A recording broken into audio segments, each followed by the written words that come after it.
back to school. Right. We don't want to think of summer coming to an end, but we have kids going back to school. We have college kids heading off, and we just want to make sure parents and students are prepared. Get them off the streets, I say. You know, if the teenagers were awake, you'd hear a collective groan, but we all know they're not. They were awake. Yeah, they were awake in the morning. We get it. We get it. Well, what I thought we'd talk about today is back to school and some of the things to think about for back to school. And there's college kids going off to school, so you don't think about them. You tend to think about the younger kids. And I had a friend the other day, and I thought it was brilliant because a lot of people have friends that are going off to college, and it's like, what do you get your friends that are going to college? You do the usual gift card or what? And the friend of mine's like, I always give them a first aid kit because they get it and they're like, oh, great, thanks. But then when they're at college, they're like, I need a Band-Aid. Oh, I don't have any I of have those. this. Yeah. So it's important to think about things like this. It is, and you know, for a lot of kids, they have never been sick away from their parents before. Right. They've maybe never been to the pharmacy by themselves before, or the doctor by themselves. So it's kind of a scary time. We see a lot of panicked kids when they get sick and come into the pharmacy. So we have these little college first aid kits that we've put together. I think they sell for $19.99, and they just kind of have some basics in there. So just some things that they might need when they're away from home. So it has in there some hydrocortisone ointment, so if they have like bug bites or a rash or itch, something like that. It has triple antibiotic ointment, so if they get a cut, and then the Band-Aids like Jackie was talking about, ibuprofen, a thermometer, and then just the little probe covers that you can put over it to keep the thermometer clean. So a lot of times they call home and they're like, they're sick, and you know, you're asking them questions. You're like, well, do you have a fever? Yeah, and what's your temperature? I don't know, you know, because you're trying to help them figure out if they need to go to the doctor or not, or how to treat it. So, and you can add some things to it, like if you know if they have allergy medicine, you could always customize it and put whatever they take, or whatever cough and cold medicine. I like to add cough drops to it, even though they really don't necessarily help the cough much. If they're sitting in a class, it might give them something to suck on and help a little bit. Yeah, it helps in that way. Yeah. That's a great idea, because I don't think we ever had any of that, and it probably would have been nice to have around the dorm. Yeah, it's not the most exciting thing in the world, but when you need it, you're so happy that it's there. And you'll need it at some point. And they will, and you know, but that's the last thing you want to do is when you don't feel well to have to try and go out and find it, or ask a friend or roommate to go get it, search for it. And then the other thing we just remind parents is to make sure that they give a copy of their insurance card to their child to take with them.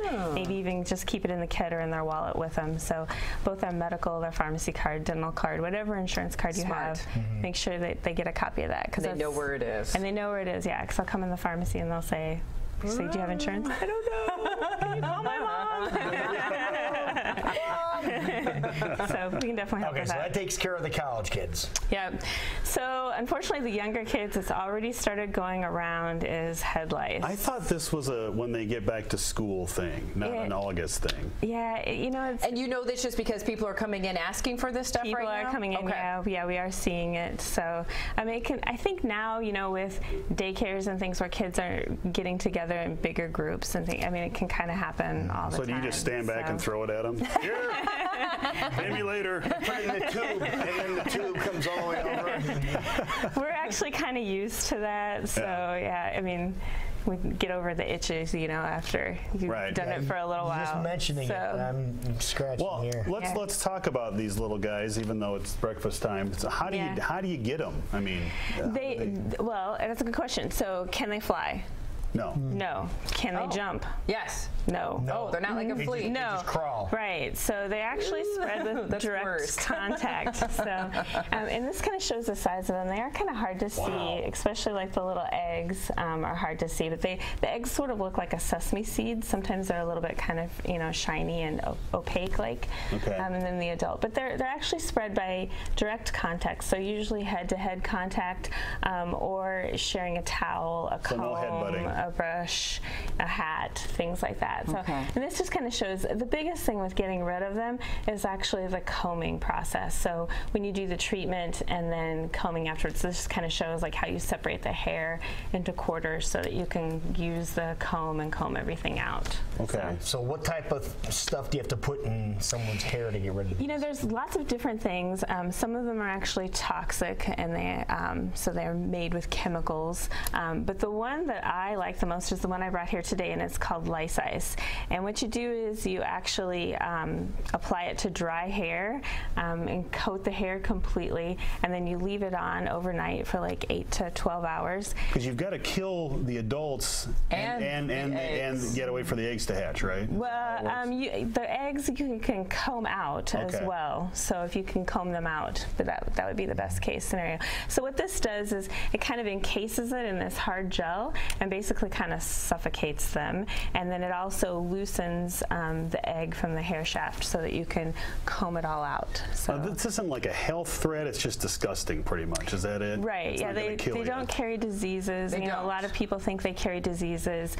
They don't. You can sometimes get secondary bacterial infections just from scratching. Right. You know, because it is itchy. It is itchy. Right. Okay. Yeah. Yes, it is. Now, is Lou in his present configuration resistant to lice, or do they? They can be on short hair, but probably fairly resistant. There's not much for them to attach to and get them. Be able they don't have the protection that they would probably enjoy.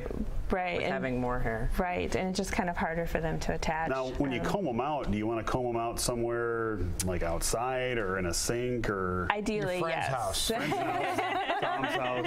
Yeah, I mean, you do want to comb them out and, you know, wipe it onto, you know, like a paper towel or something where you can throw it away. And ideally, outside would be a great place to do it. Although they really can't live off of the body for more than a day or two. So, so for things that's the other thing that we talk about is also like preventing reinfestation. So washing your bedding, your towels, clothing, hats, combs. As I say, I had it like once when I was a kid, and I remember my mom washing everything. Everything, like my stuffed animals, everything, all went into a. What do they eat?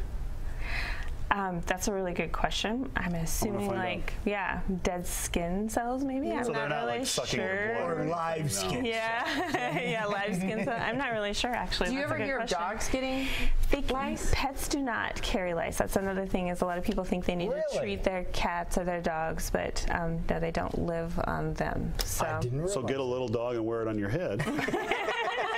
That'll prevent lice. Okay, so you learned something new.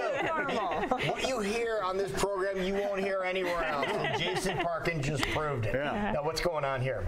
This is just kind of our flyer that talks about back to school, and you can stock up on your first aid kit, the lice ice, things like that. The other thing with the lice ice that I was going to mention is it can actually be used as a preventative as well.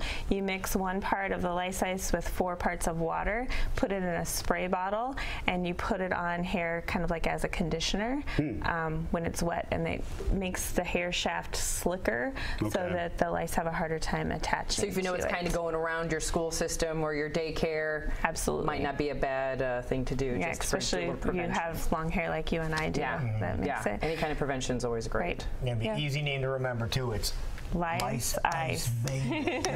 Now, people have more information about that, or they do want to make a specialized kit for their kid going off to school. Maybe they do have allergies, things like that. Can they come into Medicap Pharmacy and ask some questions? They sure can. We should, all of our locations there. We have the college kits, kind of the basic ones put together, and then we can help them, you know, special.